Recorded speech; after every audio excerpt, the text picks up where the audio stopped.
আসসালামু আলাইকুম বন্ধুরা, আশা করছি আপনারা সবাই ভালো আছেন, সুস্থ আছেন, ঘরকন্যা চ্যানেলের সাথেই আছেন। তো বন্ধুরা, আজকে আবারও একটা রেসিপি নিয়ে চলে এসেছি। আর আজকের রেসিপিটি হলো কাঁচা আমের বার্মিস আচার রেসিপি।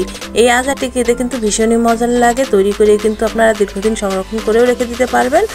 আর তৈরি করাটা কিন্তু খুবই সহজ, অল্প একটু উপকরণেই হয়ে যায়। তো বন্ধুরা, আশা করছি বরাবরের মতো আমার আজকের রেসিপিটিও আপনাদের অনেক অনেক ভালো লাগবে। তাহলে চলুন বন্ধুরা, কথা না বাড়িয়ে আমরা মূল রেসিপিতে চলে যাই। তো বন্ধুরা, কাঁচা আমের আচারটা করে নেওয়ার জন্য দেখতে পাচ্ছেন আমি এখানে কিছু আম নিয়ে নিয়েছি। আর আমটাকে ভালোভাবে ধুয়ে পরিষ্কার করে একদম নিয়ে এসেছি। আর এখন একটা পিলার দিয়ে এর খোসাটাকে ছাড়িয়ে নিচ্ছি।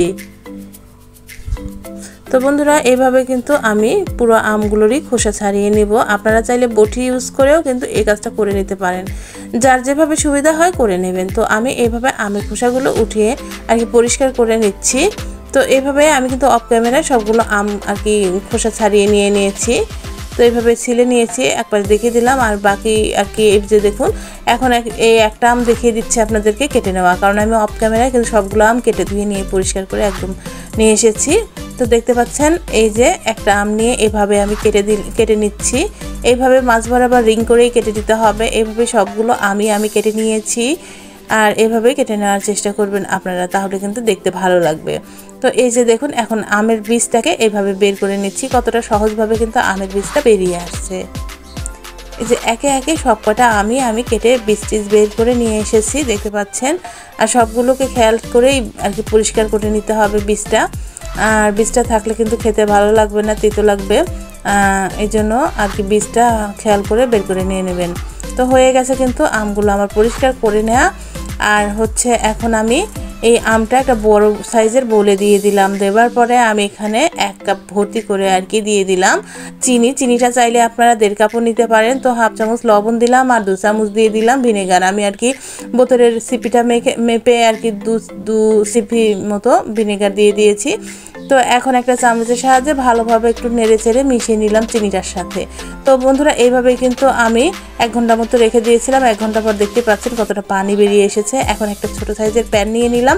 প্যানে 3টা আমি আর কি শুকনো মরিচ দিয়ে নিলাম। 1 চামচ দিয়েছি হচ্ছে 5 ফোড়ন আর 1 চামচ দিয়েছি জিরা। এখন এগুলোকেও একটু এই মরিচের সাথে নেড়েচেড়ে একটু ভেজে নিয়েছি।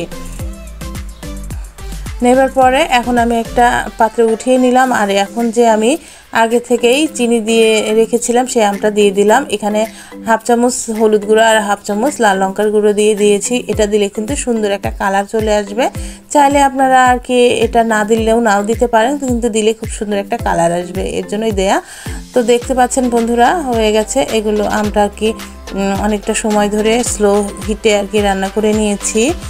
তো উল্টিয়ে পাল্টে আর এই যে অফ ক্যামেরায় আমি কিন্তু এই মশলাটাকেও গুঁড়ো করে নিয়ে এসেছি, প্রথমে যে মশলাটা দেখিয়ে দিয়েছিলাম। তবে একটা কথা, ঝালটা কিন্তু আপনারা কমিয়ে নিতে পারেন। আমি এখানে 4টা শুকনো মরিচ দিয়েছিলাম, আপনারা চাইলে 2টো শুকনো মরিচ দিয়ে নিতে পারেন, এতে কিন্তু ঝালটা কম হবে। আমার ঝালটা অনেকটা বেশি হয়েছে। আচারে ঝাল একেবারে হলে ভালোই লাগে, কিন্তু খুব বেশি হলে কিন্তু ভালো লাগবে না। তো দেখতে পাচ্ছেন এই যে, আবার অনেকে কিন্তু ঝাল পছন্দ করে না, তাদের জন্য হচ্ছে 1টা থেকে 2টো মরিচ দিয়ে দেবেন। ঝালের জন্য এই শুকনো মরিচটাই দেয়া আর কি। ঝাল টক মিষ্টি খেতে কিন্তু ভীষণ মজার লাগে। তো হয়ে গেছে কিন্তু আমার আমের আচারটা রেডি। আমি একটা বোলে উঠিয়ে নিলাম। আর এই যে দেখুন কতটা সুন্দর হয়েছে আমার তৈরি করে নেওয়া আজকের আমের আচারের রেসিপি। এই বার্মিস আচারটি কিন্তু আপনারা চাইলে বাসায় বানিয়ে দীর্ঘদিন সংরক্ষণ করতে পারেন। এইভাবে বয়মে ভরে রেখে একটা কাচের বয়মে দীর্ঘদিন রেখে দিতে পারেন। আর একদম তেল ছাড়া কিন্তু এইরকম আমের আচার তৈরি করে নেওয়া খুবই আর কি সহজ এবং খুবই মজার হয়।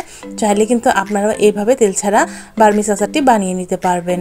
তো বন্ধুরা, এই ছিল আমার আজকের রেসিপি। আশা করছি রেসিপিটি আপনাদের অনেক অনেক ভালো লেগেছে।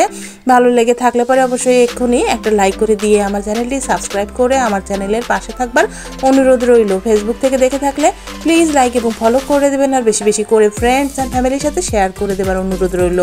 এরকমই মজার রেসিপি নিয়ে বন্ধুরা আমি কিন্তু আবারও হাজির হয়ে যাব।